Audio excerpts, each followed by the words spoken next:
Република Пиротска от Никола Лалов. Прочетено от Петър Тушков. Първа глава. Някъде през 90-те. Беше краят на октомври. Един от последните хубави дни, които само ти напомнят, че лошото идва и единственият начин да живееш е все едно няма утре. Когато Ивич и Вале чуха, че банда панкари окупират Пиротска, хвърлиха фасовете, допиха на една глътка бирите си и скочиха в града. Предвкусвайки заформянето на скота, плуваха през падащата вечер и дори белите им дробове предатели сега бяха техни съюзници. Минаха на пръсти през алейтите менушки, а червеният светофар им бе игнор. Пресякоха Мария Луиза, минавайки на коса между колите, и влязоха в търговската част на улицата. Хората се прибираха от работа, хвърляха злобни погледи на витрините, говореха си сами и не подозираха бурята в тях. Видяха отдалеч струпалите се по булевард Христо Ботев полицейски патрулки. Спогледаха се и размениха се заклятнически усмивки. Бяха червени домати, потни и дишаха тежко. Ивичи извади по навик цигара от смачкания пакет мелник, но не я запали, а я сложи гамайски зад ухото си. И съвсем леко тръгнаха между Ушев, псуващите шофьори и серджиите. Пиротска беше преградена от няколко обърнати контейнера за боклук, скупчени пластмасови маси и столове, един четирикрилен гардероб, на който вратите заеха широко отворени, и стар диван, зелено кадифе. Красива могила на свободата и надеждата, осветявана от няколко запалени гуми, които даваха аромат на вечерта. Пред нея се бяха наредили голи до кръста панкари, хипита в широки цветни панталони и поли, квартални гамени, поети с развалени зъби, футболни фенове и няколко анархотуристи от Гърция и Италия. До един проповядващи мир, любов и телесни наказания за античовеците в синьо. В невероятен синхрон наникаха един мотив от романс на Шопен и вярваха, че може да са малко по-добри. Ивича и Вале бяха готови да пробият кордона на полицаите, но той бе толкова рехав и незаинтересован, че не се оказа достоен съперник. Когато наближиха барикадата, двамата все пак се затичаха, като да се измъкват със сетни усилия. И макар че никой не се опита да ги спре, бяха посрещнати от панкарите с овации. Малко след това излетя и първият камък срещу жандармерията, който даде тон за рефрена милиция, убийство, насилие и лъжа. Ивич и Вале се запрегръщаха с хората и се включиха в поздравите кабарда на служителите. Половин час по-късно еуфорията очаквано затихна. Въпреки че организацията на скота се изчерпваше с пълната липса на такава, ясно си личаха провъзгласилите се лидери. Приличаха на смешниците във футболните агитки, които смятат, че дирижират песните на останалите, докато никой не ги забелязва. Пред двете барикади в началото на Ботев и в края на Пиротска към Опалченска се бяха разположили по-бойните единици на протеста. Странна комбинация от панкари, които носеха на ръцете си характерните червени ленти с атов кръгче, свастики, петолъчки и нашивки ACAB и спортни типове фанцузи и фалшиви маратонки. Трамваите бяха блокирани, но хората можеха спокойно да минават по улицата. В последните месеци сблъсъците между различни групи протестиращи и милиционерите ескалираха. Но след като 83-годишният председател на Федерацията на анархистите младежи загина в неравна битка с 12 спецполицаи, правителството се принуди да озапти фантетата и сега не смееха да бият толкова, колкото им се искаше. А и бяха позагубили настроение и щях да се раздават по улиците. Поскъпването на киселото мляко, по закъснялата десталинизация и липсата на страх в очите на хората им се бяха отразили демотивиращо. Блокадите започнаха заради поредното обидно решение на постсоциалистическото псевдодемократично правителство номер 8. За шеф на БНР бе назначен доносник на Държавна сигурност. Разбира се, той беше влязъл успешно в ролята на жертва, както много негови колеги. Твърдеше, че е сътрудничил на репресивния апарат на БКП по принуда, тъй като нямало начин да се реализира професионално, без да донася за близките си приятели. След фасадната смяна на режима бързо се бе ориентирал и специализирал политически науки в Лос-Анджелис. Назначението му подразни малкото останали с добър вкус. Протестите бързо се превърнаха в мода, която бе разпозната от учениците и студентите, и така акциите станаха за тях неизменна част от петъка. След третата бира, компаниите ставаха от пейките по парковете, от масите и кварталните казина с ефтини ротативки, за да се присъединят към някой протест. Хора, чието приключение в литературата бе прекъснало по средата на подигото, започнаха да четат и цитират Бакунин, а тиновете се вдъхновяваха от ексцесиите на идеалиста-терорист Георги Шейтанов. И колкото повече кабинет номер 8 засилваше репресиите срещу протестиращите, толкова повече хора се присъединяваха. Стигна се до публичното признание на основния милиционер, че задържането на дори един човек автоматично изкарва на улицата още 100. Революционната ситуация даде криле на социалните ренегати, приютили се във воинстващи субкултури и съвсем естествено и спонтанно започнаха блокадите. Управляващите се опитаха да настроят хората срещу протестите, но не успяха. Движението роди емпатия към бедните и слабите. Започнаха да се организират социални кухни, места за оказване на медицинска помощ на бездомните, а зимата хората вече масово оставаха по входовете одеяла и топла храна. Дори кварталните хулигани, които виждаха в протестите само поле за изява на сбърканици комплекси, прихващаха от общото настроение и се облагородяваха. Организираха се масови четения на Бродски, гладни стачки, само на шоколади, кумалиса и водка. С яйца се атакуваха институции и се правеха склотове. Вече почти никой не знаеше за какво протестира, но това нямаше значение. Няколко часа след като Пиротска беше превзета, вандалите загубиха интерес и си тръгнаха да си допият по кварталите. Въпреки известните идеологически разлики, панкарите и хипарите ги уважаваха заради безспорния им принос към съпротивата и ценяха помощта им. Когато тълпата се разчисти, започна истинската работа. Лидер на локалната война бе Боро. Той влизаше в 30-те си, или поне така изглеждаше. Премина успешно през близо 2 десетилетия злоупотреба, гордо усмихваше двата липсващи предни зъба, гледаше проницателно и се обръщаше към всички с братле. Харизмата и вродените лидерски качества му позволяваха лесно да привлича хората около себе си и да ги печели за различни каузи. Не си позволяваше да предава и злоупотребява с доверието им и затова бързо се превръщаше в естествен лидер. По стечение на обстоятелствата, в последно време, личната му философия съвпадаше с модните тенденции и той с удоволствие изнасяше разпалени сказки около няколко основни стълба. Богатите са кофти хора и дължат успеха си на издевателство над бедните. Техни стражари са милиционерите и политиците. Всички сме равни, защото сме родени от любов и всяка форма на власт е престъпление по божествения закон. Той смесваше леви идеи с източното православие и Кришна съзнанието. За кратко беше учил богословие, малко по-дълго си беше говорил с бата Ради, който загина при неизяснен пътен инцидент, а Панкар стана още с първото хвърляне на стената в шише мляко. Боро даде инструкции на постовите да се държат възпитано с цивилните и само да не се напиват, на които те отговориха с на здраве, а той влезе навътре да провери как вървят нещата. Правителство 8 бе дало категорични инструкции на милиционерите да не използват сила и очакваше поредният склад да се разтури от скука, като предишните. Местните бяха свикнали с протестите и не се впечатляваха от случващото се. Баби поливаха червени мушката по балконите си, при бай Васо продължаваше безкрайният табла турнир, магазинчетата бачкаха нормално и дори се бяха появили някои нови сергии, на които се продаваше мед, ръчно изработени джунджури и дрехи втора употреба. Децата се опитваха да играят на протестиращи милиционери, но не им се получаваше, защото никой не искаше да е милиционер. Гучката им огласеше улицата, а залезът потапеше всичко в оранжево. Протестиращите бързо се разделиха на групички по интереси. Панкарите дишаха кале в блестящи пликчета и гледаха да не паднат в огромната бездна, която се разтваряше опасно в краката им. Един не успя да се хване и излетя без края. Лисицата обаче го хвана и пусна обратно. Хипарите се бяха настанили по масите на едно кафе, докато комунистите идеалисти досаждаха на всички, опитвайки да пробутат брошурите си за равенство между хората. А едно момиче с къса коса си говореше с кучетата, излегнали се до златарското ателие. Вечерта бяха запалени няколко малки огнища, които хората бяха ограничили с по-едри павета, за да не тръгнат пламъците на някъде. Боро се наслаждаваше на поредното доказателство, че липсата на наложена субординация и правила събужда личната съвест и отговорност. Когато дойде точният момент, хората бяха пинали, но не прекалили и ентусиазмът им още не бе мутирал, той се качи на една от масите при бай Васо и обяви създаването на Република Пиротска. Беше скромно приветстван, но все пак остана удовлетворен. Винаги имаше нужда от малко наивен идеализъм. Седна на масата, отпи от бутилката си и вдиша дълбоко. Можеше да се закълне, че въздухът ухая на море. Знаеше, че вятърът Леванти може да е толкова силен, че да пренесе морето където си иска. Боро бе изгубил всичко, но това не го кара да се чувства свободен, а долен. Майката на детето му се бе върнала в Пловдив и не му позволяваше да го вижда.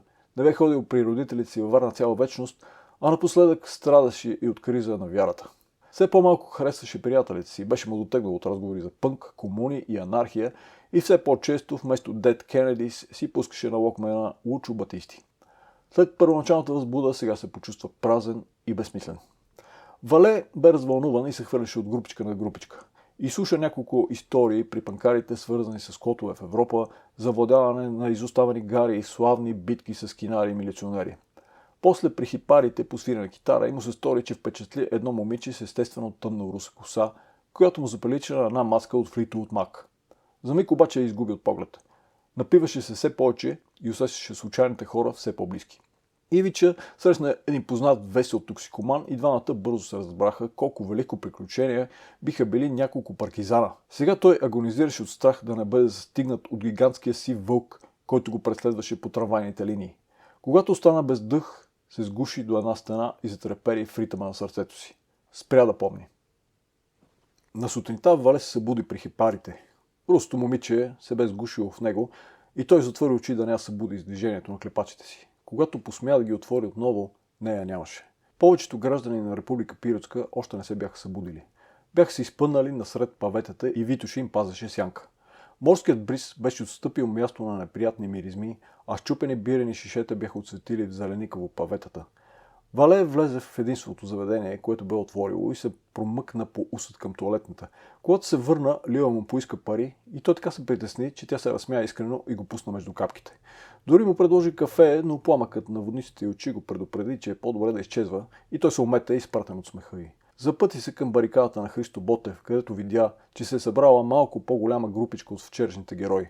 Бокуците от загражденията бяха поразчистени и само няколко контейнера за отпадъци преграждаха улицата. От другата страна на Ботев бяха останали две патрулки и един бус на жандармерията. Превземането на улицата се беше оказало удобна възможност правителство 8 да свали малко напрежението, да изкара хората от скуката и да усмихне най-намръщените. Смяташе, че може да устои на кризата, тъй като курсът на лева се беше стабилизирал и така майката на Валея вече взимаше $3 месечна заплата като учителка по музика. Държавните телевизии и радио бяха инструктирани да не обръщат внимание на протестите и се бяха съсредоточили в организирането на дебати за разликата между доносниците и добрите ченгета, работили за родината. На този фон се развиваше поредната битка между милиционерите комунисти и милиционерите антикомунисти. Както обикновено, войната между тях ще се да завърши с победа и за двата лагера. Вале и Ивича бяха аполитични и досегът им срамността се изчерпваше с хроничната липса на кинти. Провалените революционни ситуации и прозата на деня пък бяха вкарали Боро в апатия и все по-малко му се правеха глупости. Беше наясно, че причината да има Република Пиротска не бяха безобразията на правителство 8, а хубавата вечер, няколкото бири в повече и изконният стремеж на младостта към бягство от скуката. Повръщаше му се. Лора обаче познаваше разбитите животи отблизо. Баща й и майка й бяха интернирани в едно дунавско село до границата с Румъния и тя бе отгледана от баба си. Веднага след нежното отстраняване на комунистите и монтирането на правителство 1, родителите й я отнесоха в Париж, където комунистите се оказаха повече, отколкото в София. Няколко години по-късно се върна заради болната си баба и тежките отношения с майка си. Прехвърли се в българско училище и всяка седмица изпращаше картичка на майка й, колко добре се чувства в България и как трябва и те да се върнат. Майка й разбираше естествената й съпротива срещу семейството, но тръпнеше за нея всяка секунда. Често сънуваше кошмари за Лора, а на сутринта мъжът й я гушваше и казваше без да си вярва. Това си е нейният живот и трябва да уважава избора й. Веднъж майка й се пошегува с него, че ако те се върнат в България, тя мигом ще избяга в Париж. И двамата се панираха. Не бяха готови на това дори заради собствената си дъщеря. Лора тайничко от техните таеше омраза към комунистите, които ги бяха прогонили, но все повече осъзнаваше, че те не са изолирана клика, а едно цяло прогнило общество.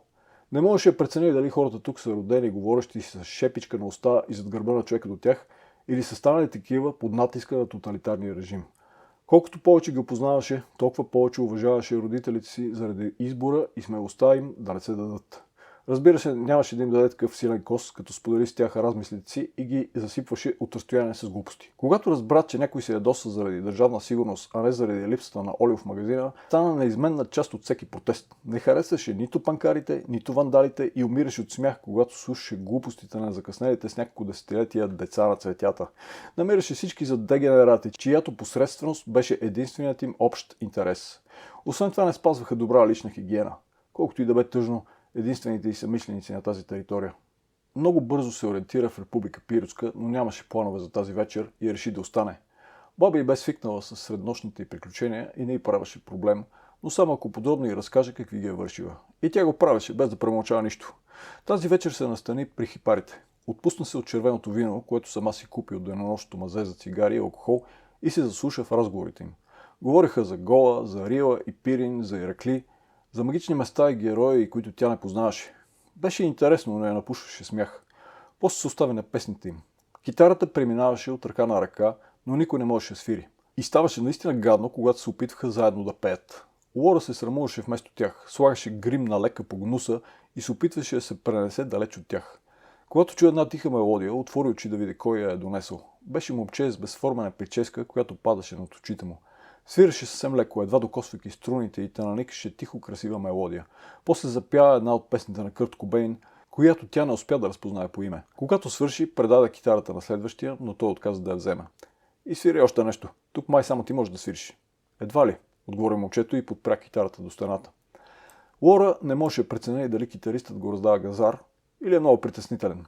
Затвори очи, за да потърси отговор в някой от паралелните вселени и се унесе.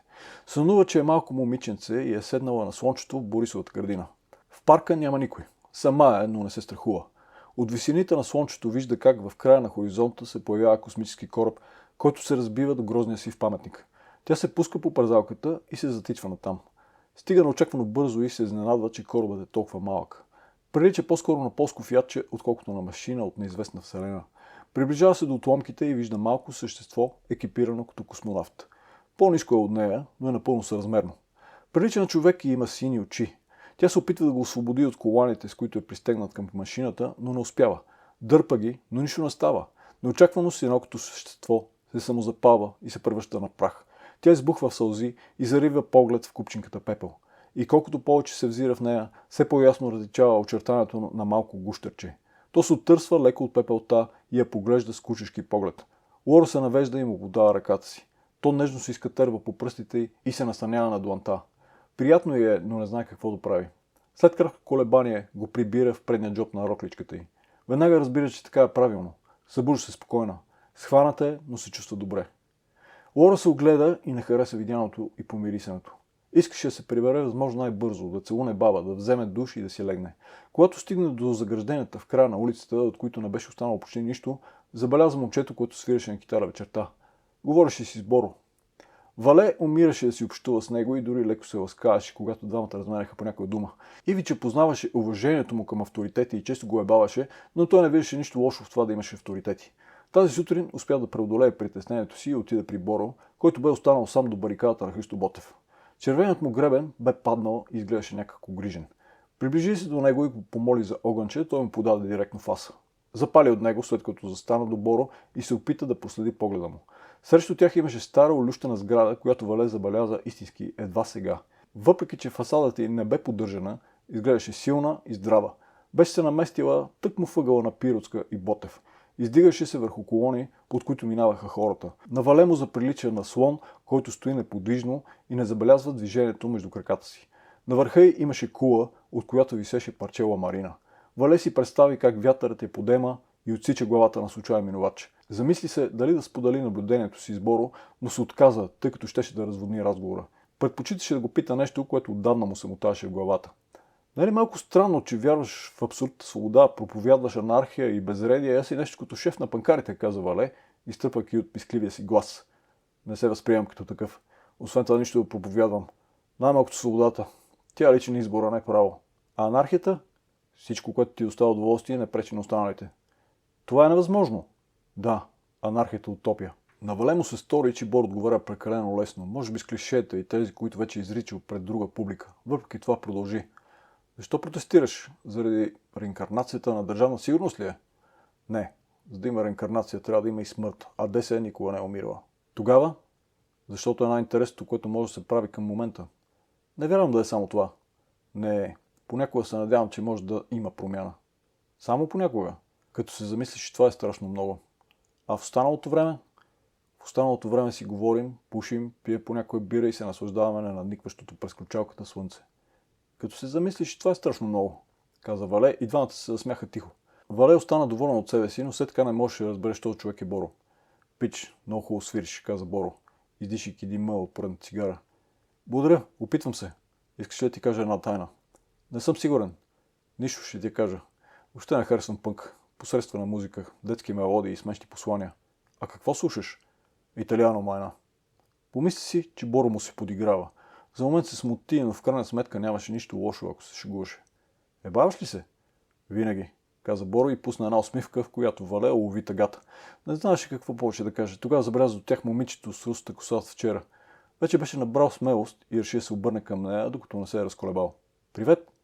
Марба! Отговори момичето спокойно и някак от високо, че Вале мигър се зачуди да не се е наценил. Помисли си какво може да й каже още, но ще му хрумна. Бесилия продума едно какво правиш и получи достоен отговор с леко повдигане на раменете. Слушам глупости. Смисъл? Просто глупости. Ясно. И всичко можеше да завърши до тук, ако не се беше намесил Боро.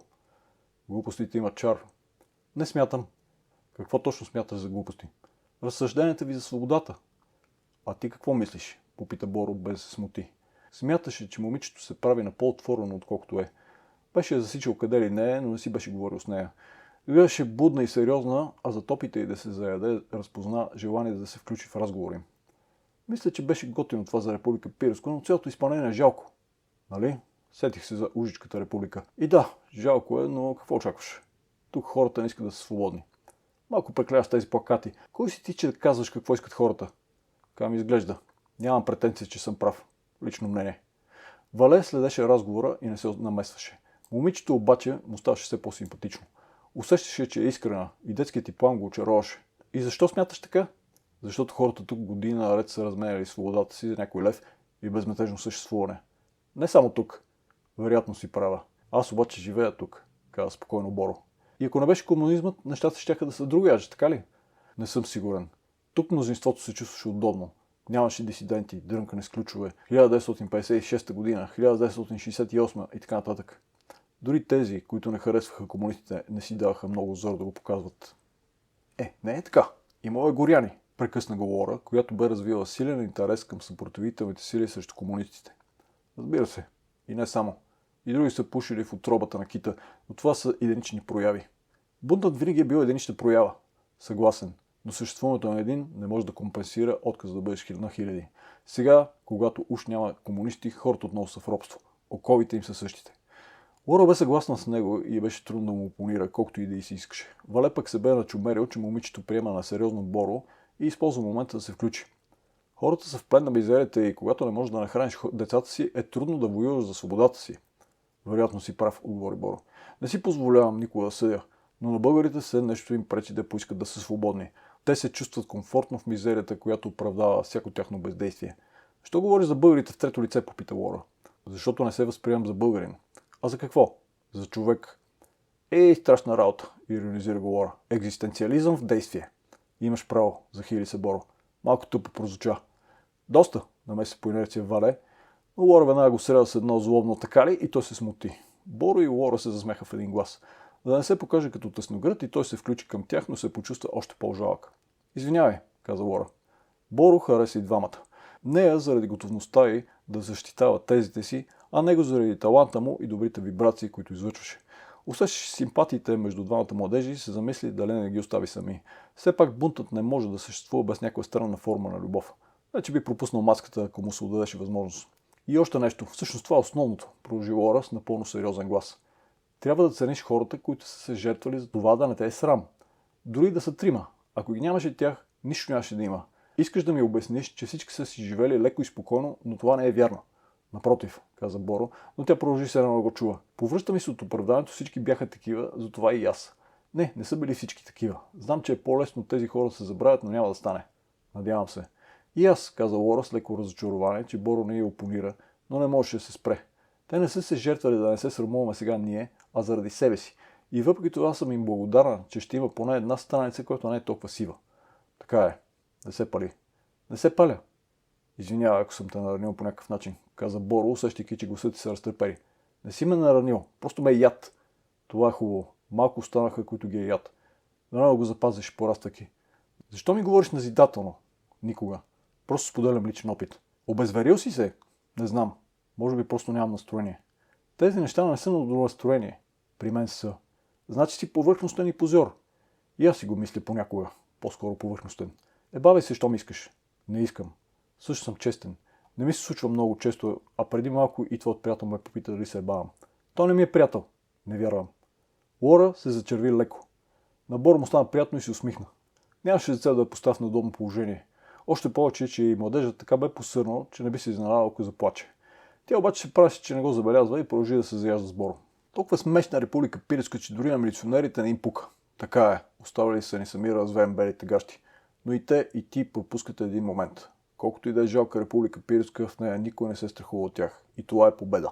Победа е, но извън републиката те продължават да контролират живота ни. Това е само в твоята глава. Ако ти пречат, имаш целия свят. Просто си тръгваш. Или пък си похаби живота да се занимаваш с тях, продължи Боро. За мен крайният идеализъм не е оправдан. Боро можеше да продължи да си разменя топката с нея, но прецени, че има вероятност да я загуби съвсем в течението на думите, без да разбере дори и името й. А е бе обладан от странно желание да направи едно малко добро и да включи в разговора и момчето. Как се казваш? Лора. По Яворов. Не по ръката. Има такава. Надявам се. А ти, обърна се той към момчето. Вале. Откъде идва това? От Валери. Боро и Лора се засмяха, а Вале се парализира в конфуз. Този път обаче получи помощ от неочаквано място. Разговорът им бе прекъснат от неистови крясъци някъде надолу по улицата. Разпознава в тях Ивича, а малко след това го мерна да тича, размахвайки некоординирано ръце. Спря се пред тях и задъхано изкрещя. Никой не се е измъкнал от захапката на мидата. Голямата черна мида. После продължи по пътя си. Боро и Лора се подсмихнаха, а Вале вдигна рамене. А ти, Валериан, как си ги представяш нещата? Попита Боро, когато Ивича очумя. Кои неща? За нашето общо приключение. Валея вече имаше отговор и му стана приятно, че може да го сподели. Представям си го като красив филм, антиутопия. Оставаме тук дни наред, изнервяйки правителството и полицията. Пренебрегваме всички ултиматуми и когато накрая полицаите щурмуват Република Пиротска, се хвърляме към палките и гумените куршуми. Някои от нас загиват. Още един жесток романтик, каза Лора и по лицето на Вале се разля усмивка вместо срам. Боро обаче не издържа на изкушението да им развали сценката. Нали знаете какво ще стане? Нищо, каза Вале. Да, ние тук сме царе да правим нищо. Ако ни дадеш един матрак и рамка да залегло, ще направим нищо. Това е талант. Ти наистина говориш прекалено много глупости за възрастта си, прекъсна го Лора. Така е, да. Сега ви оставям и отивам да се самозапаля, за да осмисля нашето общо творение. Благодаря ти, много си мил, каза Лора и му помаха за раздяла. Малко след като Боро се отдалечи, Лора обърна гръб и без една дума тръгна надолу. Вале си представи как тя му извиква, без да се обръща. Идваш ли? Не се случи и остана сам. След няколко минути тръгна след нея, до вечер нямаше. Не му се прибираше вкъщи. Не знаеше къде да отиде и просто продължи надолу по Пиротска. Когато стигна до морето, легна на пясъка и зарови поглед в синьото нищо.